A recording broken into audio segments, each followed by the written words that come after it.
Hey everyone, so if you remember my last video, I was asking you guys what you would want to learn more about regarding the pack and ship industry, and whether it be, how to open your own store,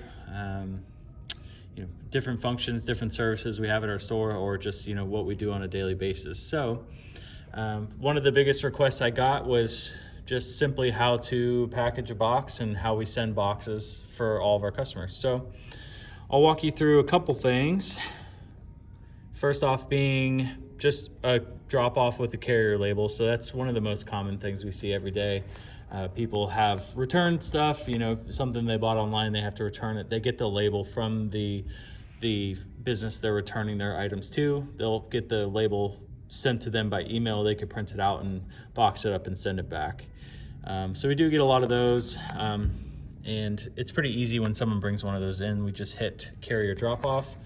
And you can either use your barcode reader and scan the tracking number and it'll populate in there, or you can type it in. It's easier just to scan it, obviously. And then it'll pop up here in the tracking number section. It'll auto-populate the carrier. So, if it's a UPS label, it'll already know it's a UPS label, which is great. And then you will have a couple options that pop up here. You can try to sell that customer some extra insurance. So not every package comes with insurance. If they're returning something expensive and they're worried about it breaking in transit or something like that, it's about $2.50 for every $100 of insurance. So it's very affordable, and it's good revenue for our stores to be able to offer that insurance. If you haven't heard about that, there's a couple different companies that do it, and you do make about $2 of that $2.50 for every $100 of insurance that you sell. So pretty easy, and just some peace of mind for any shipment that you have through your store. If something was to break or box gets lost, stuff like that, you can make sure that they get fully insured for those items. You'll also have the option to charge them for tape. If they bring the box in and they have the label, but they need the label taped on there and, the box all taped up, you do have the option to charge them for that, and you can set those rates however you like. Once you have the tracking number and the carrier all set up, you just hit record, and you'll have the option to print or email a receipt for that customer. I typically just print it out and hand it to them, and they can have that tracking number on file for them and keep an eye on where that box is. So pretty easy there. The other thing I wanted to walk through, and the biggest questions I've had, is really just how to box an item for a customer and how we actually ship things. So just the whole process of how that works. So pretty simple. But it is kind of case by case, and I'll walk through a few different situations with you. So with Postal-Mate, we have a few different options. Option one, which is what I use, I know my inventory of boxes really well, so the option two I'll show you here in 1 second is a little bit longer, and I can kind of skip that step just from knowing my inventory and where it is. But option one is really used for that situation, knowing where all your stuff is, or if a customer brings a box in that's already all sealed up and they just need to purchase a label to send it, you would use this route here and go through the process, which I'll go through that in 1 second. The other option is if you just open your store and you want to make sure you're doing everything right, making sure everything's getting charged right, or you want your employees, you hired some new employees, you want to make sure they're doing everything right. This ProPack option is really cool. It essentially is the same as option one, but you actually can just measure the item that you're going to send, and it will tell you exactly what box in your inventory that you can send, or that you can use to send that item. And if you can have all your settings the way you like it, but you can have it add 2 inches around that item and give you enough room to add air pillows and bubble wrap and everything like that in there as well. So there's a lot of options within ProPack.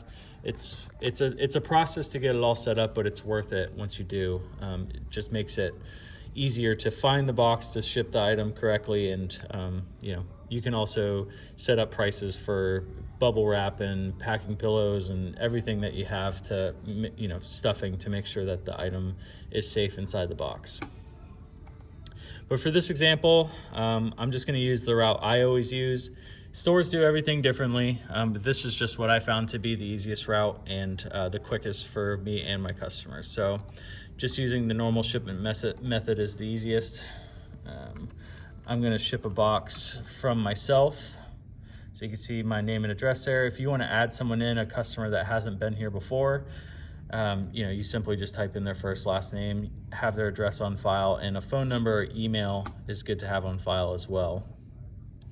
FedEx does require most shipments you have to check their ID, so if you've checked it before, you can have the photo ID verified.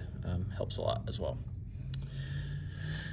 So I'll use myself, and then I'm also going to ship it to myself at an old address that I lived at Florida.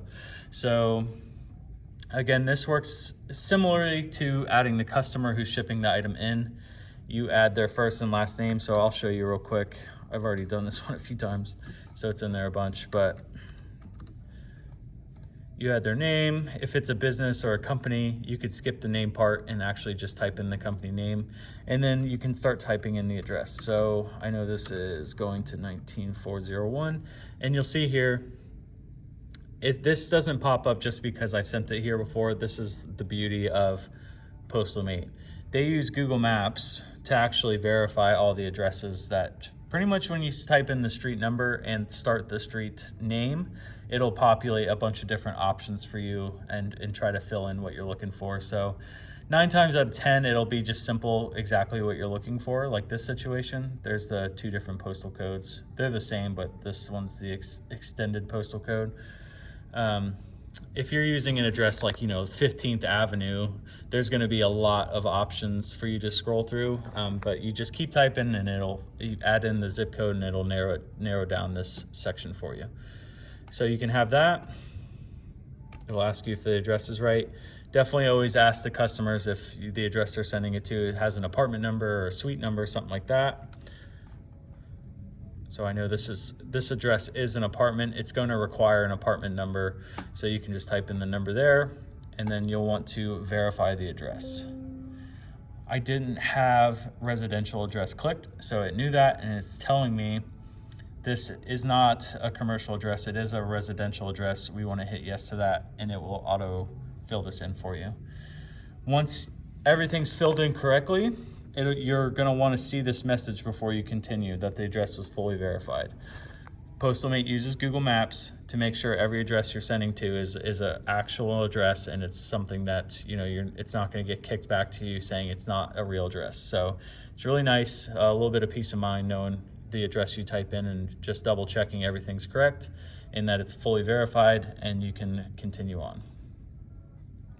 I already have that in there, so I'm not going to do that. So we'll use the one I have in there, and then we can actually get the item ready to ship. So for this situation, I'm going to use this box right here, just some K-cups from Costco. But what I like to do, we're just going to pretend this is a item the customer wants to send. Sorry, my phone's battery's about to die. We're gonna send this is an item a customer wants to send. They set it on the counter here, and we just have to take the measurements of the item so we can find the right box for it. The way I like to do it makes it a lot easier is always measure the longest side of the item first. So you can see here it's a little over 11 inches. I always round up to the next inch because no box comes in in 1/4 inch or 1/2 inch sizes. So always round up. So we're gonna go to 12 there. The next longest size. This side of the box is just over 9 inches. We'll just round up to 10. And the last side, 7.5 inches. We're gonna round up to 8. So the perfect size for this, the best size we can do would be a 12 by 10 by 8. So like I said, I know my inventory pretty well. I can tell you that we do have that in stock, and I know it's on shelf 14. If you have employees and you want to set it all up, ProPack will help you do that, and you can have everything organized by shelf number, similar to how I have it. But just for quickness sake, I'm going to just go to the shelf I know this box is at, and 12 by 10 by 8, perfect. So you can see this is how the boxes come delivered to you, and this is how I just keep them stored here for save space. I do have one boxed up already. because I am using one hand for this video. So you can see here, this is our 12 by 10 by 8 box. I already taped up the bottom. I like to use 3-inch tape, so you can see it's nice and wide tape. I do 2 across the seam there, so it keeps it nice and wide and keeps everything tight and secure. And then I do one strip across the other way, just to keep the integrity of the box and keep everything from, flexing essentially. So once we have the bottom taped, we can actually load the items in. So give me 1 second while I load this up. So you can see here, it's pretty good fit, not much room anywhere, maybe a 1/4 inch below the actual box line. There is a little bit of room on the side, 1/2 inch or so, but this is the best size box, and you want to have the smallest box possible to, have good rates for your customers. So this is a great fit. We could add some, a little bundle of bubble wrap in there just to keep the box from shifting around. But again, this item isn't fragile. If it's something that is fragile, we have different methods. Like I said, I would have probably added 1 inch or 2 of my measurements and got the next box size up, and then use some air pillows and bubble wrap to make sure this item isn't going to shift or break while it's being delivered. So for this situation, we don't need that. We can just ship it just like this. So once it's all in here, we could actually just fold it all up. So it looks something like that. It's all nice. And then we would tape the top the same as the bottom. So I do 2 strips across this seam here. Make sure it's nice and tight. And then I also do one across this way again to keep the integrity of the box.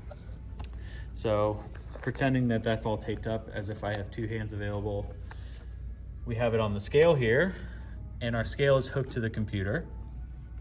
So you can see between the weight of the item inside the box and the box itself, we're at 4 pounds, 6.2 ounces. We have who's sending it and who it's going to already loaded in there. This part is very, very important. So it's asking for the outer dimensions of the package. When I'm telling you these sizes, the 12 by 10 by 8, which is this box here, that's actually the interior measurements.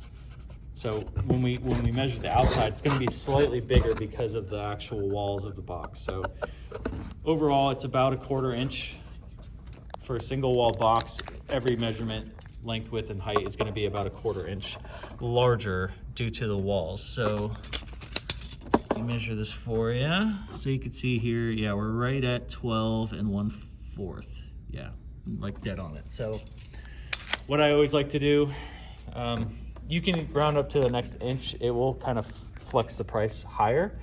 Or you can just do 2.5. Sorry, I guess I should show you my screen. You could do 12.25, 10.25, and 8.25. And that'll cover the entire dimensions of the outside of the box. We also have some other options. Carrier branded packaging. You can see I've made a video on these before, but we have some FedEx inventory boxes and envelopes here. Those are all free to our customers, but you do have to send those express. So for example, when you hit carrier branded packaging, if we were to send it in one of those, we would hit FedEx Express, choose which item, which carrier branded packaging we're going to be shipping it in. And when you go forward after that, it's only going to give you the rates for FedEx Express. It won't do anything else. It won't show FedEx Ground. You can only use those to send FedEx Express.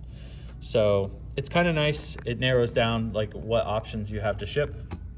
And it's the same for all the other carriers. So USPS, we have the flat rate boxes here. We can select which one and have the rates for that as well. We do have the same markups for everything. It's just we don't get to have the sale for the actual box if we decide to use one of these carrier branded packaging. All right, but for this, again, we're shipping it in a box that we're selling to the customer.